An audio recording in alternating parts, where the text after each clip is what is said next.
Sealing a $10 million deal felt like conquering a mountain I'd spent years climbing, months of tireless work, bouncing between cities, negotiating until my throat burned, and sleeping in hotel rooms that blurred together. It all led to that moment. It wasn't just a business win. It was a culmination of everything I had sacrificed. The final contract was signed at exactly 7:42 p.m. I remember checking my Rolex and smiling, thinking, this will be a moment I never forget. I was right, just not for the reasons I imagined. When I got home that night, riding a high of triumph and exhaustion, my wife, Rhea, was lounging in silk pajamas, wine in hand. Her lips curved into a soft smile when I walked in with a leather duffel slung over my shoulder. "What's that?" she asked curiously. I leaned in to kiss her forehead and replied, "A trophy.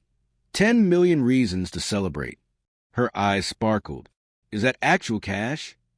I laughed and dropped the bag on the table. "Not really. It's filled with mock currency, just for show. The real funds are in escrow, wired and locked down until Monday." She giggled, but I noticed how her fingers lingered on the handles. "You sure you trust me with something like this?" she teased. I shrugged. "Why wouldn't I? You're my wife." With a mischievous grin, she said, "Silk on the surface, steel underneath.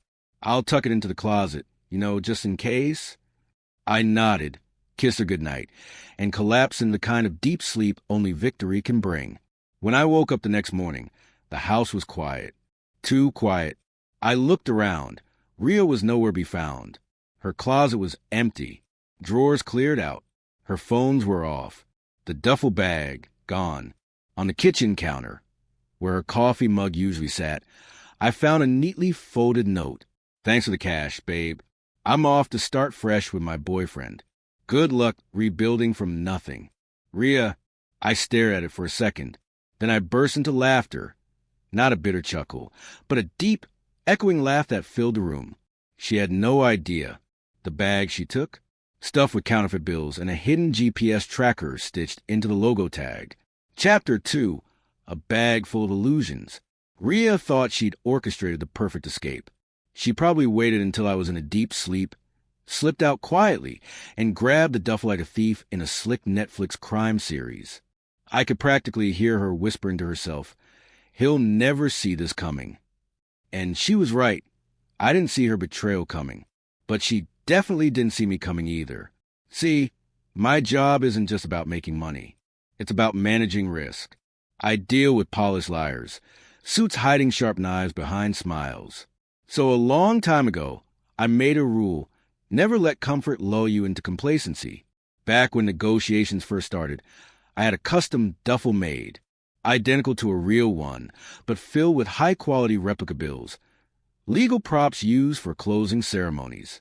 Sewn into the bottom was something much more valuable than the fake cash, a discreet GPS tracker camouflaged as a designer tag. It wasn't about theft prevention. It was about being prepared. I went straight to my home office, sat down, and opened the tracking app. The signal was live. The bag was on the move, southbound at 68 miles per hour along Highway 17. But that wasn't the only piece of the puzzle I had. I flipped open my laptop and loaded up the cloud footage from my home security cameras. Timestamp 2:17 a.m. There she was, hoodie over her head, leggings, sneakers, quietly slipping out the front door. 2:19 a.m. She paused outside, leaned in, and kissed someone. The footage was grainy, but I'd recognize that frame anywhere.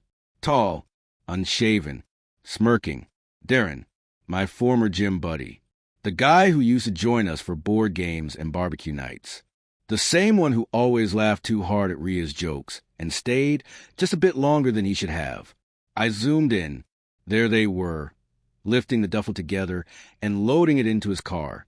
And I just smiled again, because I already knew exactly where they were headed. Timestamp 3:31 a.m. To be continued. On the fringes of town, tucked just beyond the city's edge, stood Darren's pitiful little rental shack. It wasn't anything special. Rundown siding, a crooked porch, and probably a lingering mildew smell. But to them, it must have felt like a gateway to their so-called dream life. I pictured the two of them inside, candles flickering, Maybe a cheap bottle of stolen champagne popped open in celebration. Music probably playing softly in the background as they eagerly opened the duffel bag, hearts racing. But instead of stacks of wealth, they found bundles of worthless imitation bills, paper with no power. My phone buzzed. Blocked number.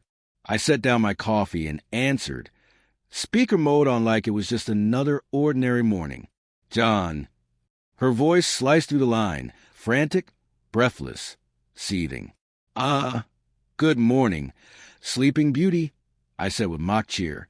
Camping out in the wilderness now, are we? You gave me fake cash. No, Rhea. I corrected her calmly. You stole fake cash. Big difference. You set this up? Of course I did. She muttered something venomous under her breath. You're insane. I leaned back in my chair, completely unbothered. No, I'm meticulous. And like I told you before, trust isn't handed out. It's earned. You just reminded me why I don't give it freely. The silence on her end stretched. Then I added lightly, oh, and you and your new partner might want to get moving. What the hell does that mean? I refreshed the GPS tracker on my phone. Still pinging. I let your little escape play out, but now I file a report. The bag is listed as stolen. Here's what most people don't understand. It doesn't matter that the money wasn't real. Attempted theft, misuse of property tied to a corporate contract, and deception, those are still serious offenses. And because the client's legal team was looped in, they submitted supporting documents that kicked the situation straight up to federal-level corporate fraud, meaning the authorities had to act fast. At 10:12 a.m., I got a message from my attorney. Attached was a photo. Darren, face pressed against the hood of a squad car, wrists cupped behind his back. Rhea, crying uncontrollably, barefoot on the gravel, mascara running, screaming at the officers as they retrieved the bag. The message read, suspect detained without resistance. Bag recovered. Contents confirmed. Charges pending. Want to press for felony prosecution or settle quietly? I stared at that question for a moment. Then I smiled. 2 days later, police station conference room. I agreed to meet with investigators and finalize the process. Rhea and Darren were still in holding, facing interrogation. No formal charges have been filed yet, but the district attorney's team was circling like sharks. I delivered my statement professionally, turned over all video footage, and confirmed that the bag, while not holding actual cash, was part of a legally binding corporate presentation. I signed the waiver to drop major charges on one non-negotiable condition. The arrest records must remain public. No sealed files, no legal favors, no hiding from what they did. During mediation, Rhea's attorney tried pleading with me, practically begged. She'll lose everything if this stays on her record. Her attorney pleaded across the table. She's never had a single offense. Just think about what this will do to her reputation. I leaned back in my chair, calm and cold. Oh, I have thought about it, I said flatly, and I hope the next man she tries to manipulate does a quick search of her name and sees exactly who she really is. He blinked, speechless. She didn't just betray a marriage, I continued. She robbed a man who trusted her, then ran off with a so-called friend. If she wants forgiveness, she'll have to earn it, not beg for it. I signed the final waiver, stood up, and met his eyes one last time. Tell her, I said, good luck starting from nothing. Chapter 5, A Life Without Her. Rhea was granted bail a few days later. No formal charges, for now, but the fallout had already begun. Once her arrest photo surfaced on local gossip forums, the storm hit fast. Her social circle turned silent. By sunrise the next day, her job was gone. Her online profiles exploded with venom. People called her a thief, a backstabber, a gold digger in disguise. But the most painful blow didn't come from strangers. It came from home. I hadn't told her family anything. I didn't have to. The internet did the work for me. Her mother sent me a short email. John, I'm deeply sorry. We had no idea. This isn't the daughter we raised. You didn't deserve this. We support whatever you choose to do. I never replied. There was nothing left to say. While she spiraled, I quietly rebuilt, focused, disciplined, and stronger than ever. That $10 million deal, it went through without a hitch. The client, impressed by how I handled betrayal, introduced me to 3 new partners. Within 30 days, my firm had expanded into 2 new regions. And the irony? Ria's sabotage became the fuel that elevated my brand. I wrote a piece on LinkedIn titled, "What I Learned When Someone I Loved Tried to Steal Everything." I never mentioned names. I didn't have to. The message was clear. Protect your legacy, even from those closest to you. It struck a nerve. The post went viral. Speaking invitations followed. Publishers reached out. A documentary pitch even landed in my inbox. Meanwhile, Ria was trying to piece together a life she never truly built. Then came the final nail. I sent a package to the small, run-down apartment she was renting now. A lead I got through a quiet contact in real estate. 1 bedroom. Budget district. A far cry from the skyline penthouse we once shared.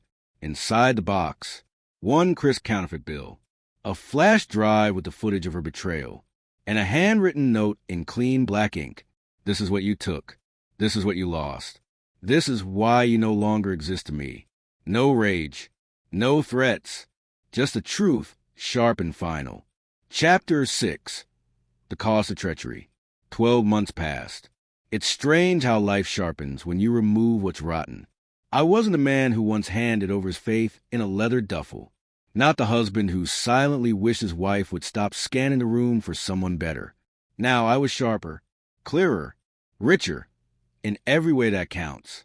The business I built from scratch had 3 new locations. I surrounded myself with a lean, loyal team, people who understood that trust isn't asked for, it's earned. I even began dating again. Slowly, quietly. No spotlight, no rushing. I didn't need someone to complete me anymore. I'd already done that for myself. Then, on the exact 1-year anniversary of the deal that started it all, I got a message. No profile picture. No name. Just words. You won. I lost everything. Hope you're happy. I didn't need to wonder who it was. I stared at the message. Not with anger. Not with pride. Just quiet reflection. And I typed, "You didn't lose everything, Ria. You never earned anything to begin with." Blocked. Deleted. That was the last I ever heard from her. Epilogue. Castles from ashes. The best kind of revenge isn't fire. It's foundation. You don't burn what hurt you. You build on it. Brick by brick. In full view of the people who try to destroy you. And as they watch, helpless from afar, they realize what they gave up. Not a second chance. A door they'll never be allowed to walk through again. Was this justice served or revenge delivered? What would you have done in his place? Tell us in the comments below. Like the story? Share it with someone who needs this energy. And don't forget to follow Lauren's story for more jaw-dropping tales of betrayal, payback, and redemption. Because here, every deception finds its consequence. Every traitor faces a mirror. Stay sharp. Stay unbreakable. Stay tuned.